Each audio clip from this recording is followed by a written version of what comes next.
one of the consequences of the fact that we don't really talk about this stuff publicly. Like, I'm going to talk about it in a podcast, and I I read all of this intelligence data.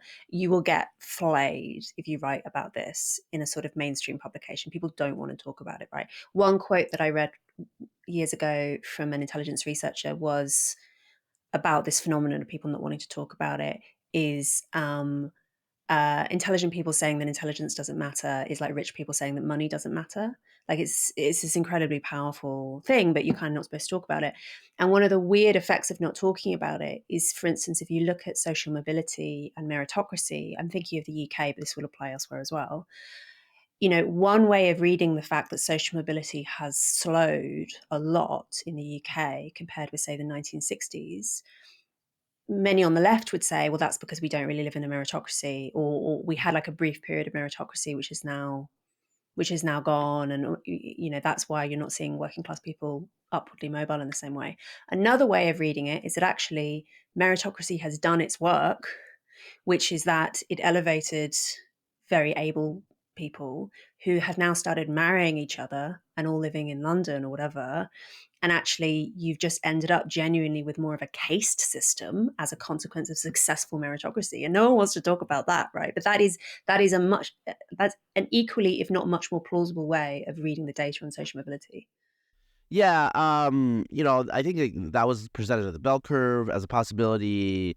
More recent, or even after the bell curve, Ariana Huffington here in the United States, back when she was a conservative, she would write about it in Slate, because, and this is like the whole root of like the problem with the meritocracy in terms of the lack of self-reflection, because they think, ooh, it's like hard work or luck, and might be just your, innate tendencies to some extent. And then it's also confused a bit by the fact that it isn't deterministic. There are people who will fall from the tree, so to speak, apples who will fall further. So you're always going to know other people that like go down and people that go up. So it's hard for people. It's hard for people to think in statistical or probabilistic terms as opposed to just categories. So people will usually say, well, I know somebody who grew up really poor and now they're an exited founder. Okay, there are people like that. Yes, of course. There's many of them, actually, which is good. But they're not the preponderance. And so in the United States, you see, like, a huge number of professors' parents were professors. Now, some of this is like talent, but a lot of it is also just like tacit cultural understanding. I've talked to people who went into academia whose parents were lawyers, and they didn't understand a lot of the things you had to do that are unwritten. They had to learn it. And these are people whose parents were lawyers or doctors or whatever. And so the heritability is partly culturally mediated. There's a lot of tacit information. One thing, one norm is like you don't talk about IQ. You don't talk about innate, abilities if you are of the class that benefited from having those innate abilities. If you're a more regular person, actually, regular people talk about it because they see it. And they know.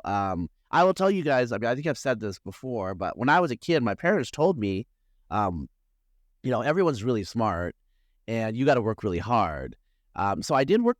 I stopped working hard when I realized it was easy. But anyway, setting that aside, I had a really bad attitude until I was in grade 7 or 7th grade, and because I just thought everyone was super lazy because they weren't doing very well. And my teacher pulled me aside and was like, you're a nice kid, but like, what's your attitude with like, especially the bottom half of the class? Whenever I had to do group projects, like I'd be like really impatient. And I was like, well, because I don't like lazy people. And like the teacher was just like, look, they're not lazy. They're just not as smart as you. And I'm like, oh, no, I'm not that smart. I just like work hard. And she's like, no, I've seen how you work. You don't work that hard. And I was like, okay. And then she was like, so what do your parents do? And I'm like, well, my dad's a college professor. And I was like, okay, well, she's like, what did your grandparents do? Well, my grandfather was a doctor, whatever. And she was like, do you think like maybe it could be genes? And I was like, what? And so that was kind of my road. My 7th grade math teacher kind of like implanted that. It took me a couple of years to like look up the literature and think about it, but it did change my attitude. By high school, I wasn't as much of a dick. I mean, it definitely changed my attitude because then I started like, you start to notice things, okay? Like once this like framework is given to you, all of a sudden you start to notice that you have friends who are working extremely hard and their output is not as high as yours, or and also another issue is I mean, this is kind of like a little off topic, but when you're like smart and the teachers know you're smart, they also grade you a little differently. They have different expectations, and that is like that was not clear to me when I just thought I worked really hard. I don't know why, but it's like teachers, they have a sense of like what a student is capable of, and they kind of like modify their teaching based on that. And I didn't realize that before I realized that there was like differences, which is like in athletics and sports. That was also an issue because I'm not like the most athletic kid. Like I'm smaller than average. I had a friend who, when he hit puberty, he just got jacked and tall, and it was really easy for him. And I just remember being like, I don't think he works that hard. He was a close friend of mine. I was like, I just think he's like naturally like that. His dad was a logger. And so like I started realizing, oh, like you see this in sports all the time, but it's the same in a lot of areas of life. Yeah, sports is quite a good analogy for people who aren't familiar with the IQ research, because you probably could come up with something like a PQ, right, physical quotient, where like for instance, Mike Tyson is apparently really good at darts, because actually you need very fine-tuned motor skills to be good at boxing, as well as having good cardio, whatever. And obviously, yes, you will sometimes have people who are great at cardio and bad at strength or whatever it is, but you're going to expect there to be a correlation between all those different kind of physical abilities, which could give you something like a PQ, which is kind of analogous to cognitive ability. The thing that's kind of darkly funny about the polygenic screening about to like come onto the market in a big way is that the exact class, like professional classes, who've been insisting, at least publicly, that IQ doesn't measure anything meaningful, they are absolutely not going to be able to resist using this technology. So it's going to be, I mean, probably people will just function with a degree of cognitive dissonance for a while, but I think the revealed preference will be that people do actually believe in intelligence. Let me say something, because I've said this before. Academics in the United States are very woke and progressive, and so they hate eugenics. They talk about it all the time, and it's racist and all this stuff. I do point out who exactly is using non-invasive prenatal testing to do the screening. It's exactly these people, and there's silence. So once they start doing it, they will not talk about it anymore. It's only when it's not a common practice that people feel like they should criticize it. For example, like in vitro fertilization, there are people who are Christians who, thank God that their prayers were answered, that the cycle worked now. If you read stuff about in vitro fertilization in the 80s, this is like, oh my God, this is like the devil's work and all this stuff. Like in the New York Times, you can like go back to the archives and read it. So once something becomes common, it becomes banal. You don't talk about it. If you try to point out the contradiction, people will ignore you. Because I've tried multiple times. Because I'm okay with non-invasive prenatal testing, obviously. But when people are talking about eugenics and stuff, I'm like, wait, what are you doing? I mean, who are the people that are doing this? Like, I know when academics have their children. Like, no one like raises their hand and says, oh yeah, I terminated a Down syndrome baby, But we know who must be doing this. And actually, there is evidence that higher SES people in particular, I mean, controlling for the age, controlling for the odds, there is evidence that higher SES people, socioeconomic status people, tend to terminate more on the true positive, because whatever, I mean, I know a friend of mine was in France, and this is like 10 years ago, but he said like the evidence was really clear that higher social status people were much more, particular, like they're much more like, I don't want to say eugenical. Like, let me just say it that way, okay? Using these technologies, and then when they got a positive test, they'd be like, yeah, we have to terminate, Whereas like lower socioeconomic status people, sometimes they're like, oh, whatever, it's what God said, or whatever, it's just not as big of a deal, and so they wouldn't terminate. And so that's just interesting to me that the people that like talk hyperventilating way about these sorts of things